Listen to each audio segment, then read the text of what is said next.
नमस्कार दोस्तों, स्वागत है आप सभी का आप सबके नीलकंठेश्वर महादेव चैनल पर। तो दोस्तों, अभी तक आप लोगों ने रुद्र संहिता के अध्याय 43वें के पार्ट 1 का आधा ही श्रवण किया। आज हम आगे की कथा का पाठ करेंगे और आप लोगों को भी पढ़कर सुनाएंगे। तो अगर आप लोग को पूरी कथा सुननी है तभी वीडियो पर लास्ट तक बने रहें, अधूरी कथा को नहीं छोड़ना है। हे महादेव, जो कोई भी आपकी महान ग्रंथ सुन रहा है उसके परिवार पर अपनी कृपा दृष्टि अवश्य रखना। तो आगे की कथा इस प्रकार है। मंत्रियों ने कहा, दैत्र, यहाँ एक गुफा के भीतर हमने एक मुनि को देखा है। ध्यानस्थ होने के कारण उसके नेत्र बंद हैं। वह बड़ा रूपवान है। उसके मस्तक पर अर्धचंद्र की कला अपनी छटा बिखेर रही है और कमर में गाजेंद्र की खाल बंधी हुई है। बड़े बड़े नाग उसके सारे शरीर में लिपटे हुए हैं। खोपड़ियों की माला ही उस जटाधारी का आभूषण है। उसके हाथ में त्रिशूल है तथा एक विशाल धनुष, बाण और तुड़ीर भी वह धारण किए हुए है। उसका अक्ष सूत्र स्पष्ट दिख रहा है। उसके 4 भुजाएं तथा लंबी लंबी जटाएं हैं। वह खड्ग, त्रिशूल और लकुट धारण किए हुए है। उसकी आकृति अत्यंत गौर है और उस पर भस्म का अनुलेप लगा हुआ है। वह अपने उत्कृष्ट तेज से सुशोभित हो रहा है। इस प्रकार उस श्रेष्ठ तपस्वी का सारा वेश ही अद्भुत है। उससे थोड़ी ही दूर पर हमने एक और पुरुष को देखा है जो विकराल वानर सा है। उसका मुख बड़ा भयंकर है। वह सभी आयुध धारण किए हुए है परंतु उसका हाथ रूक्ष है। वह उस तपस्वी की रक्षा में तत्पर है।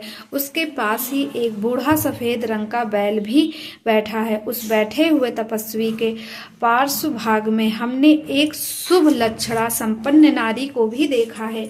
वह भूतल पर रत्न स्वरूपा है और उसका रूप बड़ा मनोरम है और तरुणी होने के नाते वह मन को मोह लेती है। मूंगे, मोती, मणि, सुवर्ण, रत्न और उत्तम वस्त्रों से वह सुसज्जित। उसके गले में सुंदर मालाएं लटक रही हैं। कहाँ तक कहें, वह इतनी सुंदर है कि जिसने उसे एक बार देख लिया उसी का नेत्र धारण करना सफल है। उसे फिर इस लोक में अन्य वस्तुओं के देखने से क्या प्रयोजन। वह दिव्य नारी पुण्य आत्मा मुनिवर महेश्वर की मान्यता एवं प्रीतमा भार्या है। दैत्रेंद्र, आप तो उत्तमोत्तम रत्नों का उपभोग करने वाले हैं, अतः उसे यहाँ बुलाकर देखिए, वह आपके भी देखने योग्य है। सनत कुमार जी कहते हैं, मुनि श्रेष्ठ मंत्रियों के उन वचनों को सुनकर दैत्यराज अंधक कामातुर और हो उठा। उसके सारे शरीर में कंप छा गया। फिर तो उसने तुरंत ही दुर्योधन आदि को उस मुनि के पास भेजा। मंत्रियों ने वहां जाकर मुनीश्वर को प्रणाम करके उनसे अंधकासुर का संदेश कहा तथा बदले में शिव जी का उत्तर सुनकर वे लौटकर अंधक से बोले। मंत्रियों ने कहा, राजन, आप तो संपूर्ण दैत्यों के स्वामी हैं, फिर भी उस महान पराक्रमी वीरवर तपस्वी मुनि ने अपनी बुद्धि से त्रिलोकी को तृण के समान समझकर हंसते हुए आपके लिए ऐसी बातें कही है। उस निशाचर का शौर्य और धैर्य स्थिर है। वह दानव, कृपण, सत्वहीन, क्रूर, कृतंग और सदा ही पाप कर्म करने वाला है। क्या उसे सूर्यपुत्र यम का भय नहीं है? कहा तो मैं मरे दारुण शस्त्र और मृत्यु को भी संत्रस्त कर देने वाला युद्ध, और कहा वह वानर का सा मुख वाला डरपोक निशाचर जिसके सारे अंग बुढ़ापे से जर्जर हो गए हैं। कहाँ मेरा यह स्वरूप और कहाँ तेरी मंद भाग्यता। तेरी सेना भी तो नहीं के बराबर ही है। फिर भी यदि तुझमें कुछ सामर्थ्य हो तो युद्ध के लिए तैयार हो जा और आकर कुछ अपनी करतूत दिखा दे। मेरे पास तुझ जैसे पापियों का विनाश करने वाला व्रज सरीखा भयंकर शास्त्र है और तेरा शरीर तो कमल के समान कोमल है। ऐसी दशा में विचार करके तुझे जो रुचिकर प्रतीत हो रहा हो वह कर। सनत कुमार जी कहते हैं, मुनिवर, मंत्रियों की यह बात सुनकर माता पार्वती पर मोहित हुआ वह कामांध राक्षस विशाल सेना लेकर चल दिया और वहां पहुंचकर नंदीश्वर से युद्ध करने लगा। बड़ा भयानक युद्ध हुआ। उस समय युद्ध स्थल में चर्बी, मंजा, मांस और रक्त की कीच मच गई। वहां सिर कटे हुए धड़ नाच रहे थे और कच्चा मांस खाने वाले जानवर चारों ओर व्याप्त हो गए थे, जिससे वह बड़ा भयंकर लग रहा था।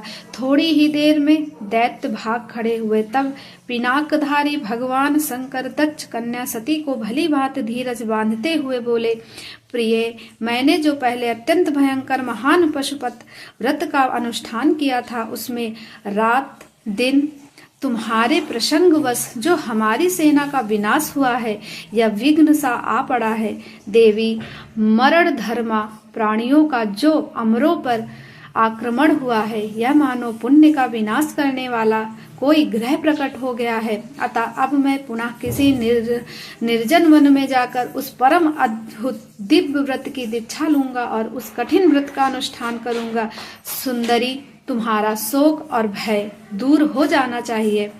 सनत कुमार जी कहते हैं, मुने इतना कहकर उग्र प्रभावशाली महात्मा शंकर धीरे से अपना सिंघा बजाकर एक अत्यंत भयंकर पावन वन में चले गए। वहां वे 1000 वर्षों के लिए पशुपत व्रत के अनुष्ठान में तात्पर हो गए। इस व्रत का निभाना देवों और असुरों की शक्ति के बाहर है। इधर शील गुण से संपन्न पतिव्रता देवी पार्वती मंद्राचल पर ही रहकर शिव जी के आगमन की प्रतीक्षा करती रहती है। यज्ञ पुत्र स्थानीय वीरगण उनकी सुरक्षा में तत्पर थे, तथापि उस गुहा के भीतर अकेली रहने के कारण वे सदा भयभीत रहती थी, जिससे उन्हें बड़ा दुख होता था। इसी बीच वरदान के प्रभाव से उत्तम हुआ वह दैत्य अंधक, जिसका धैर्य कामदेव के बाणों से छिन्न भिन्न हो गया था, अपने मुख्य योद्धाओं को साथ ले पुनः उस गुफा पर चढ़ आया। वहां सैनिकों सहित उसने वीरक गढ़ के साथ अत्यंत अद्भुत युद्ध किया।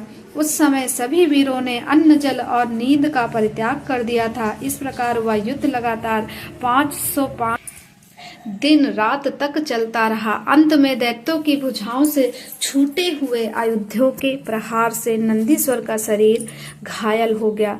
तो दोस्तों, यहीं पर हम ये अध्याय समाप्त करते हैं, क्योंकि कथा थोड़ी सी बड़ी है।